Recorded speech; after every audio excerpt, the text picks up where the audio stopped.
ಚಿಕ್ಕಮಗಳೂರು ಜಿಲ್ಲೆಯ ಕಳಸಾ ತಾಲೂಕಿನ ಶ್ರೀ ಹೊರನಾಡು ಅನ್ನಪೂರ್ಣೇಶ್ವರಿ ದೇವಸ್ಥಾನ ಆಡಳಿತ ಸಮಿತಿ ವತಿಯಿಂದ ಸಪ್ತಪದಿ ಹಾಗೂ ವಿವಿಧ ಗ್ರಾಮೀಣಾಭಿವೃದ್ಧಿ ಯೋಜನೆಗಳಿಗೆ ನಿನ್ನೆ ಚಾಲನೆ ನೀಡಲಾಯಿತು. ಕಾರ್ಯಕ್ರಮದಲ್ಲಿ ಶ್ರೀ ಕ್ಷೇತ್ರದ ಧರ್ಮಕರ್ತರಾದ ಜಿ ಭೀಮೇಶ್ವರ ಜೋಶಿ, ಶಾಸಕಿ ನಾಯನಾ ಮೋಟಮ್ಮ, ಪರಿಷತ್ ಸದಸ್ಯ ಬೋಜೇಗೌಡ ಮತ್ತಿತರ ಗಣ್ಯರು ಪಾಲ್ಗೊಂಡಿದ್ದರು. ಶ್ರೀ ಕ್ಷೇತ್ರದ ವತಿಯಿಂದ ಸಾಧಕರಾದ ವೇದಬ್ರಹ್ಮ ಶ್ರೀ ಪವಮಾನ ಎಸ್ ಚಂದ್ರಶೇಖರ್ ಭಟ್, ಸಂಗೀತ ಮತ್ತು ಹರಿಕತೆ ವಿದ್ವಾಂಸರಾದ ಪುಂಡರೀಕ ಭಾಗವತರು, ಕಳಸದ ಪ್ರಾಥಮಿಕ ಕೃಷಿ ಪತ್ತಿನ ಸಹಕಾರ ಸಂಘದ ಅಧ್ಯಕ್ಷ ಜಿಕೆ ಮಂಜಪ್ಪಯ್ಯ ಅವರನ್ನು ಸನ್ಮಾನಿಸಲಾಯಿತು.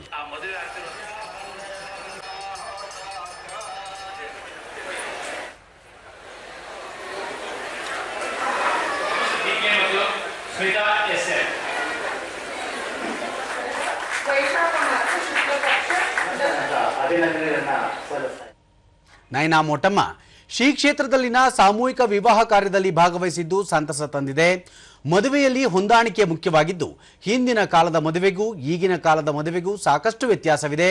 ಶ್ರೀ ಕ್ಷೇತ್ರದಲ್ಲಿ ದಾಂಪತ್ಯ ಜೀವನಕ್ಕೆ ಕಾಲಿಟ್ಟ ಜೋಡಿಗಳು ಜೊತೆಯಾಗಿ ಬಾಳಲಿ ಎಂದು ಹಾರೈಸಿದರು.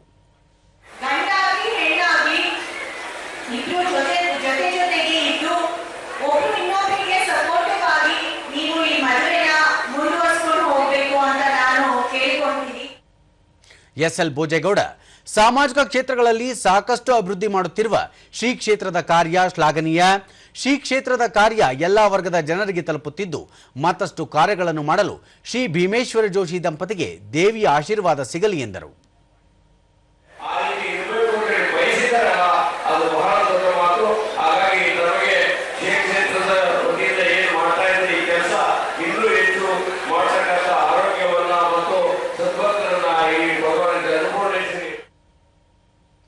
ದೂರದರ್ಶನದೊಂದಿಗೆ ಜಿ ಭೀಮೇಶ್ವರ ಜೋಶಿ ಜಗನ್ಮಾತೆಯ ಸನ್ನಿಧಿಯಲ್ಲಿ 14 ನವ ವಧೂವರರು ಸಾಮೂಹಿಕ ವಿವಾಹದ ಮೂಲಕ ದಾಂಪತ್ಯ ಜೀವನಕ್ಕೆ ಕಾಲಿಟ್ಟರು.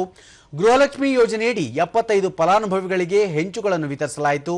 ಅಲ್ಲದೆ ಈ ಯೋಜನೆಯಡಿ ಮನೆಗಳಿಗೆ ವಿದ್ಯುತ್ ಶಕ್ತಿ, 50 ಜನ ಮಹಿಳಾ ಫಲಾನುಭವಿಗಳಿಗೆ ಹೊಲಿಗೆ ಯಂತ್ರಗಳ ವಿತರಣೆ, ಜೊತೆಗೆ 50 ಕೃಷಿಕರಿಗೆ ಕೃಷಿ ಪರಿಕರಗಳನ್ನು ವಿತರಿಸಲಾಯಿತು ಎಂದು ಮಾಹಿತಿ ನೀಡಿದರು. 10 ರಿಂದ 20 ಜನ ಮನೆಗೆ ವಿದ್ಯುತ್ ಶಕ್ತಿ ಸೌಲಭ್ಯಗಳನ್ನು ಪಡ್ಕೊಂಡಿದ್ದಾರೆ.